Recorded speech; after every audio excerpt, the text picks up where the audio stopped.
Greetings, families. Welcome back once again. Thank you so much for clicking on this video. If this is your first time, my name is Mambi, and you are very, very welcome. This video is about ECOWAS, CEDEAO, or OA, if I pronounce it well, and AES. Our brother, one of our brothers, has shared his video before. Pan-Africanist is not happy at all, as many of you under the comment section when I share ECOWAS AES first reunion is not happy. And I'm guessing this video you're about to watch is a long one, and I will promise you I will look for the interview, all of it, and share it with you. But for now, listen to why he's not happy, and I'll be back. I am an activist for the dignity of Africa. I am a Pan-Africanist. There are certain things that, for me, I don't want to go back over. I think I was in their position before we sat down at the table with ECOWAS. First, ECOWAS must acknowledge its mistakes. And second, offer an apology. We are Africans, we are humanity. We are the ones who created humanity. We are the ones who created civilization. We are not going to lose ourselves like the Westerners, like other peoples. What Niger has endured, what Mali has endured, I personally do not agree with the idea that the AES should so easily agree to sit down and say we need to negotiate. We Africans, especially our heads of state, what is wrong with them? Every time it's us Africans who are fighting among ourselves. When England left the European Union, there was no commotion. When Mauritania left ECOWAS, there was no commotion. The four dragons, they are from Asia. The four countries that came together to be called the four dragons, there was no commotion. We didn't see China trying to stop another Asian country from developing just because it's the biggest. No, everyone develops together. But us, black people, when you look at us, we are an embarrassment to humanity. Why do I say this? We witnessed live what happened in Niger. I was the one who introduced the expression that what they did to Niger was an inhumane sanction. You can't talk about human rights and then deprive people who have done nothing to anyone on this earth of medicine and electricity. So today, I am astonished to see that we still sit down and claim to be brothers. What do I mean by that? The myth of what we now call integration. But why does this myth exist? It's because our heads of state know neither African history nor culture. I've said it all the time. These aren't insults, they are truths. We can't criticize the West, say that they did this to us, and then refuse to see reality ourselves. I take the kingdom of Gumu from you. People don't know that in Niamey, the king of Fada, who sits in Fada, has veto power over what happens in Niamey, because the Guma people, the kingdom of Gumus, extends all the way over there. The Guma people, their settlement stretches all the way to Benin. 3 countries, a single people who are divided among 3 countries. But how do you expect today that these 3 countries will sit down to talk about integration while taking into account what happened in Berlin? That shows a lack of understanding of the history and culture of these people. Families, you heard him all. Not only that, he wants ECOWAS and the rest to apologize. He talked about agriculture as well. We know how our captain is working very hard to bring food sovereignty into Burkina Faso, and not only Burkina Faso, the AES, because Niger and Mali, they are doing the same thing.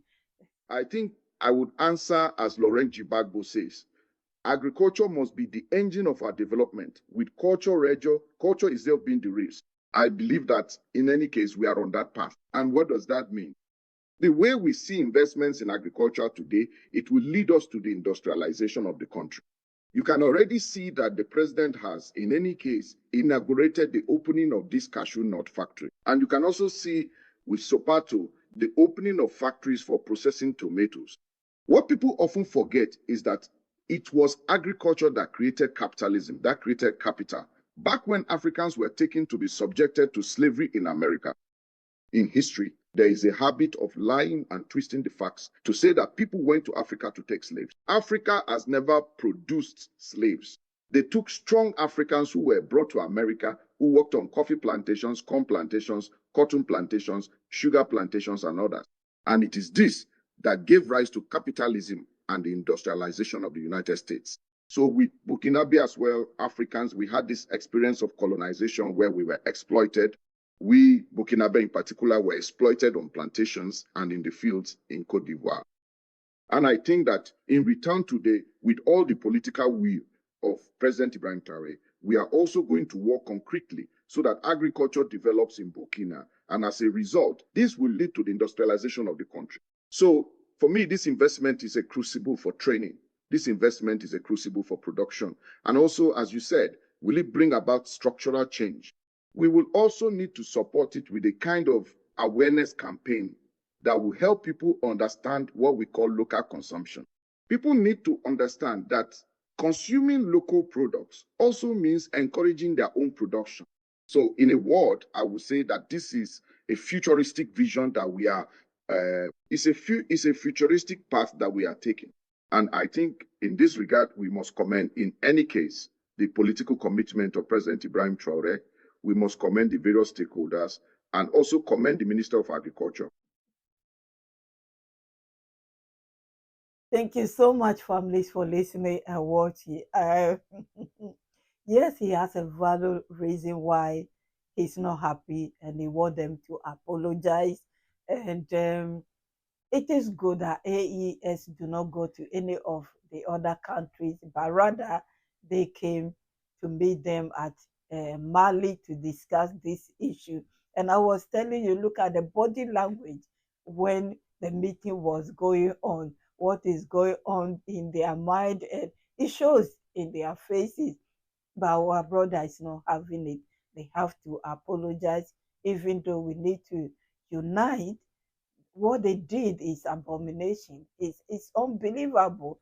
And I know that's why many of you under the comment section are not happy. I was like, my first video about it a year ago, I was like frying.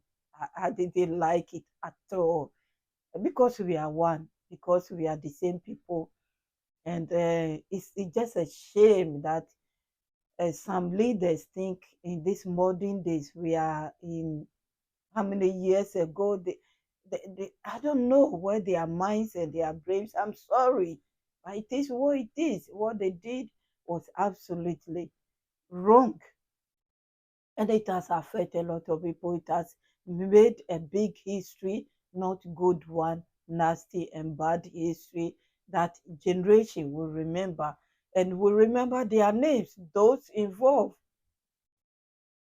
That's the legacy they left behind. It's up to them. Some of them are not in office, some of them are in office. And I would say that those who are in office, this is their opportunity to redeem themselves and make something good. We wait and see what will happen between AES and ECOWAS, whether they can come into any agreement, if anything at all, for the sake of uniting Africa or not. We wait and see, because AES, the scar is there. If you heard someone, those that breed and the scar is there, they will never, anytime they look at it, they remember. You can forget it, you can pretend to forget it, but that person or the people will never. And so we'll see how it goes. I will leave you here and I'll look for the other interview. If you like it, let me know under the comment section before I work on it and share it with you. Thank you. God bless you all. Credit to BF1, my returning families, my VIPs, my kids and queens. Thank you so, so much. God bless you all. Have a wonderful day. Have a wonderful week and stay blessed. I'm grateful for your encouragement and your support. If you are new here and I haven't said that yet, my name is Mambi and you are very welcome. Thank you so much.